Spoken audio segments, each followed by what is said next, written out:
بسم الله الرحمن الرحيم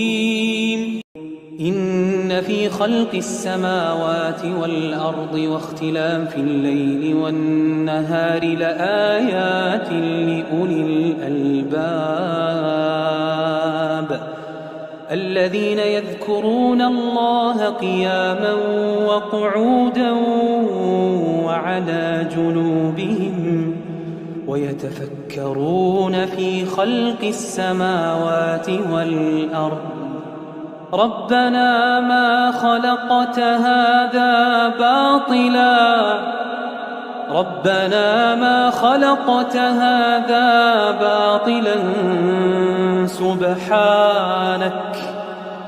سبحانك فقنا عذاب النار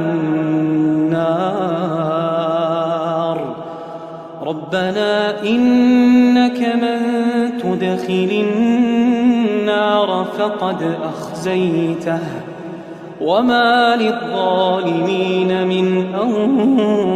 أنصار ربنا إننا سمعنا مناديا ينادي للإيمان أن آمنوا بربكم فآمنا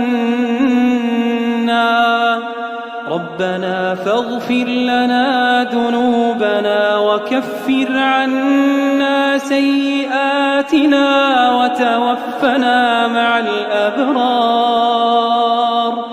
ربنا وآتنا ما وعدتنا على رسلك ولا تخزنا يوم القيامة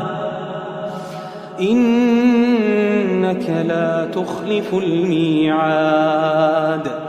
فاستجاب لهم ربهم أني لا أضيع عمل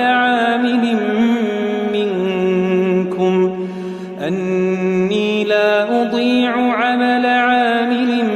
منكم من ذكر أو أنثى بعضكم من بعض فالذين هاجروا وأخرجوا من ديارهم وأوذوا في سبيلي وقاتلوا وقتلوا لأكفرن عنهم سيئاتهم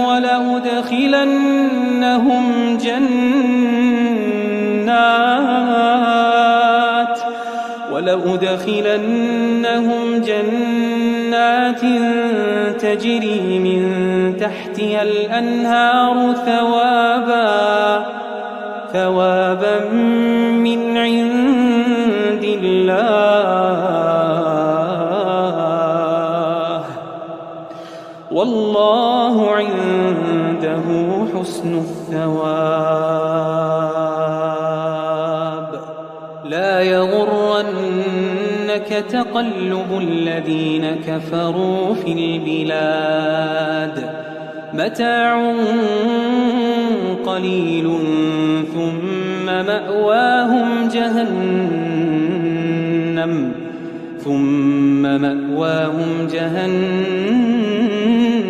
وبئس المهاد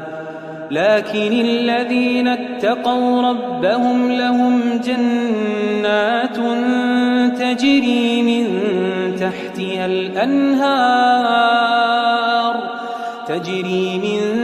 تحتها الأنهار خالدين فيها نزلا من عند الله وما عند الله خير للأبرار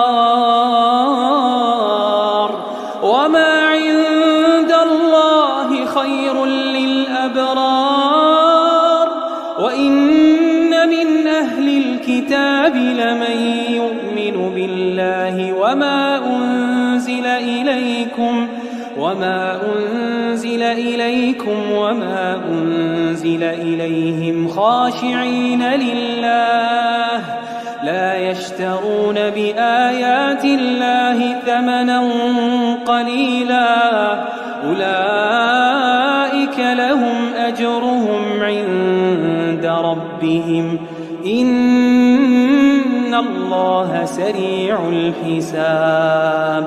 يا أيها الذين آمنوا اصبروا وصابروا ورابطوا واتقوا الله لعلكم تفلحون.